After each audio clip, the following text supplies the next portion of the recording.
Greetings and salutations. Welcome back to this hobby of ours, yours and mine. Hope this video finds you well on your day and that you are out and about on a less bumpy road than I.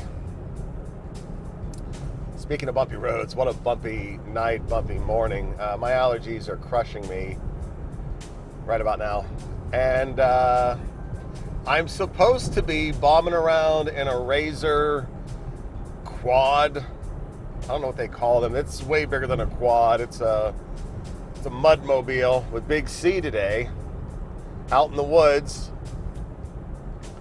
And I took my allergy medicine last night. I had all my gear packed, and the alarm on my phone somehow got turned down, and I didn't get up until 10. I was supposed to be up at 7 at the meet point. Oh, Big C, I am so hilariously embarrassed and upset with myself. I'll make it up to you, big dog. Hope you're having fun without me out there. Gosh, that'd have been so cool. That'd have been so cool. Yeesh. I'm also, in other bad news, I'm thinking of doing a write-in campaign to get Dunkin' Donuts to bring back my cornbread munchkins. Or, alternatively, I'm going to go to Long John Silver's and see if their hush puppies are a stand-in. I can't imagine they are, but oh wow, almost got into a car accidentes. Random additional news, I put in an offer on a Rolex Explorer 39 Chrono 24 before I left the house. I'm growing intolerant of the availability waitlist game with my ADs. I'm not asking for a Daytona or a Submariner. It's the Explorer 1. My gosh. So I'm probably gonna make a move with an online. Even though I'd made my mind up to get that new 36 from an AD, despite the stupid lug width. Ugh, so dumb. Painfully dumb that they made it 19. I might just get a used 39. Prices are up and down. One week they're down, next they're up. So who knows what the market is doing right now. Anyway, I'm going to pop in on one of my ADs today as well.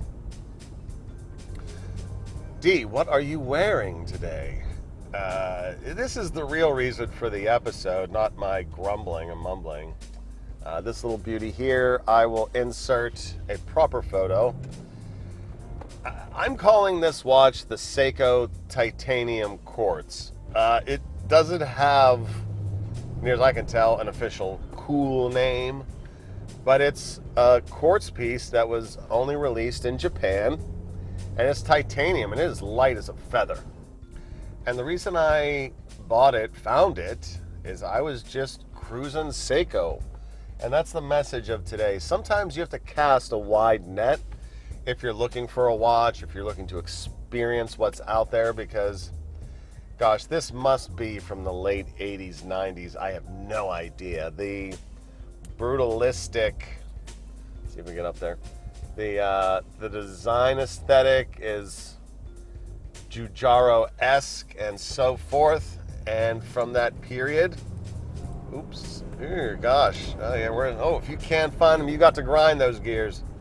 So I'm presuming it's from that period. I've got a couple other pieces that evoke this design language, and they're also in titanium. One is a Certina Audi chronograph, and there's the IWC titanium from probably ostensibly the same period. And I like these designs. It's futuristic. It's just beautiful to look at from a material science perspective. I find it beautiful. And it's quartz, so it's super inexpensive. And there are other ones like this out there.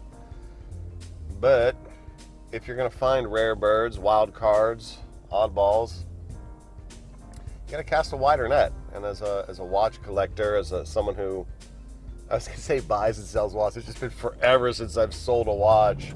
I don't think I've sold a watch during the pandemic. I haven't been trying all that hard. I've got a couple watches for sale out there right now.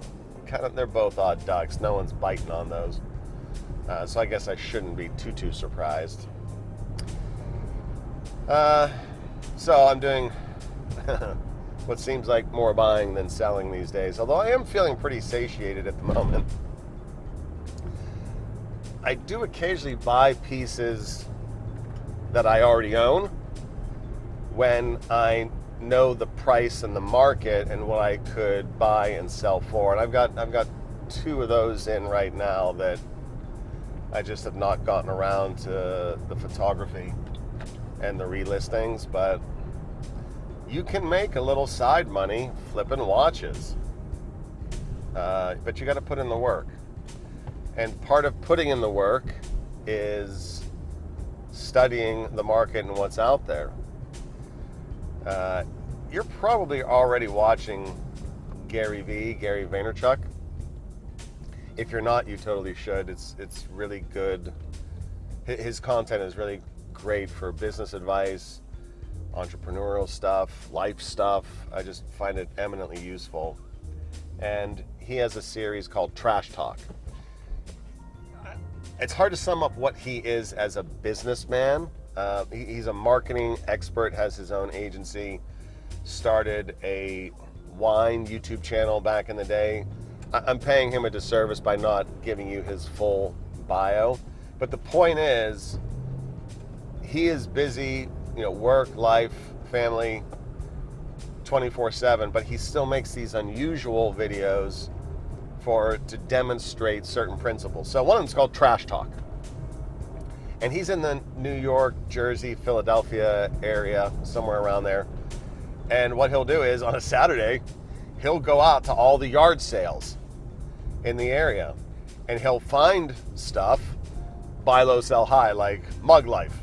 That's one of his jams, where he discovered that ceramic mugs were being sold for $8, $10, $20, $60 on eBay.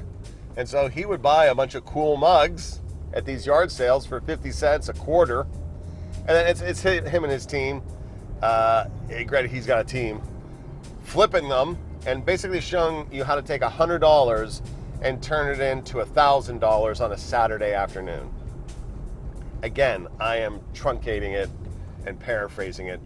If you look up Gary V Trash Talk, the videos are a ton of fun, especially coming from a position I love doing that stuff. Retail arbitrage, buy something at one price, sell it for more. I do it more for fun than anything, and I'm not doing it terribly often now, but I really enjoy those videos. So point, it's the work that you put in Monday through Friday that pays off on the Saturday when you're yard sailing, going around finding things, whether it's stuffed animals, sports jerseys, mugs, blah, blah, blah, blah.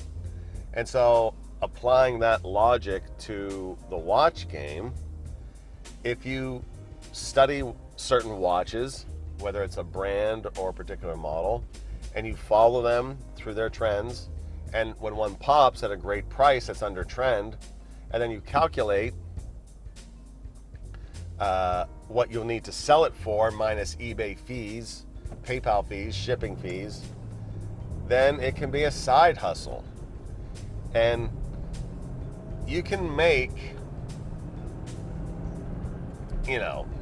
let's say if you sell 10 things and you make $100 on each one versus selling one thing and you make $1,000 on it. Where is your time better spent, right? There's the volume versus the yield. So it can be a bit of fun, but you got to put in the work. And putting in the work and just hunting, cruising the listings is how this really neat, inexpensive Seiko ended up in the collection. And so that is the word to the wise about, having a broadband search on eBay, cruising for stuff. So what complications do we have on this Seiko Quartz titanium? I wish they had a name for it. I'll pop up the reference. Chronograph, 3-hand time, and the elusive if not mysterious, the most mysterious of Seiko complications, the Seiko alarm function. Hobby of Hours confessions. I don't know how to use it. I've got a handful of Seikos with that alarm function on it. Not only have I not used it once, I don't know how to use it, but I haven't taken the trouble or the time to learn how to use it, and that's shame on me. Maybe I'll, invest 5 minutes on Google and figure that out. And more importantly, if I'd had figured it out, maybe I could have set it and woke up on time to go trekking, quadding with Big C. Sorry, Big C, I owe you a big time for that. Speaking of Big C, he is also one of our trusted suppliers. And I've got a couple videos coming out, collaboration with him, that were, part one was shot at least 2 or 3 months ago. I loaned him my Christopher Ward C60 because he's not had a modern automatic watch, and I thought it would be fun to loan it to him and never get it back again. To loan it to him, get his thoughts on it, because the C60 was the first automatic watch that got me back into watches as an adult. And I wanted to see what his thoughts were on it, and that was supposed to happen today out in the woods on the Razor. Is the Razor a quad? What is that called? Anywho, hopefully I will get to hang out with him and his family some point this weekend and shoot the part 2, because I don't want to release part 1 without part 2 being available in the can. So hopefully that's coming along. Got some cool videos coming up. Keep your eyes peeled for it. Do me a favor, if you're enjoying the content, smash the like button, hit the subscribe button, and come along on the ride with us. And looking forward to making more content and sharing this wonderful, beautiful hobby of ours. All right, we'll catch you in the next one. Peace.